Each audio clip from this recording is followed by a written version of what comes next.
এক সময় ঢাকা শহরের রাস্তা মানেই ছিল পায়ে চালানো সাইকেল রিক্সা। কোনো তাড়াহুড়া নেই, কোনো দৌড়ঝাঁপ নেই, শান্ত চলাচল। কিন্তু গত 10 বছরের ছবিটা পুরো বদলে গেছে। আজকের ঢাকা শহরে ব্যাটারি চালিত রিক্সার রাজত্ব।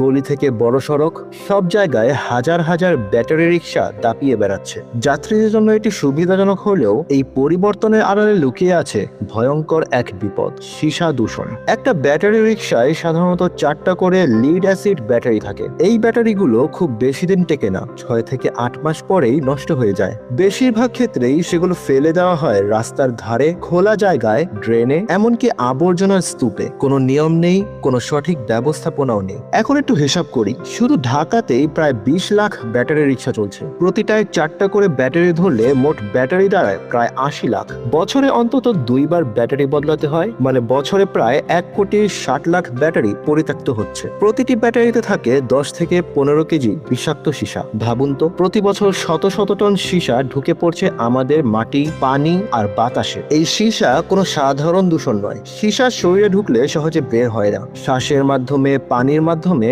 এমনকি খাবারের মাধ্যমেও এটি মানুষের শরীরে ঢুকে পড়ে। সবচেয়ে বেশি ঝুঁকিতে থাকে শিশুরা। গবেষণা বলছে ঢাকায় 2 থেকে 4 বছর বয়সী প্রায় 98% শিশুর রক্তেই বিপজ্জনক মাত্রায় সীসার উপস্থিতি পাওয়া গেছে। এর প্রভাব কিন্তু ভয়াবহ। শিশুর মস্তিষ্কের বিকাশ বাধাগ্রস্ত হয়, বুদ্ধিমত্তা কমে যায়, মনোযোগের সমস্যা তৈরি হয়। গর্ভবতী মায়েদের শরীরে সীসা ঢুকলে জন্মগত ত্রুটি নিয়ে শিশু জন্মানোর আশঙ্কাও বেড়ে যায়। বড়দের ক্ষেত্রেও ঝুঁকি কম নয়। সীসা কিডনি নষ্ট করে, রক্তচাপ বাড়ায়, স্নায়ুতন্ত্র দুর্বল করে দেয়। অথচ আমরা এই বিষাক্ত ধাতুকে দিনের পর দিন অবহেলা করে চলেছি। এই সমস্যার বড় কারণ হচ্ছে বাংলাদেশে ব্যাটারি রিসাইক্লিং এর কোনো শক্তিশালী নিয়ন্ত্রিত ব্যবস্থা নেই। অনেক জায়গায় অবৈধভাবে খোলা মাঠে ব্যাটারি ভেঙে সীসা বের করা হয়, যা আরো বেশি দূষণ তৈরি করে। অথচ সঠিকভাবে রিসাইকেল করলে এই ব্যাটারিগুলোই হতে পারে সম্পদ। উন্নত দেশে পুরনো ব্যাটারি সংগ্রহ করে নিরাপদ কারখানায় সীসা আলাদা করা হয়, আবার তা দিয়েই নতুন ব্যাটারি তৈরি করা হয়। এতে পরিবেশও বাঁচে,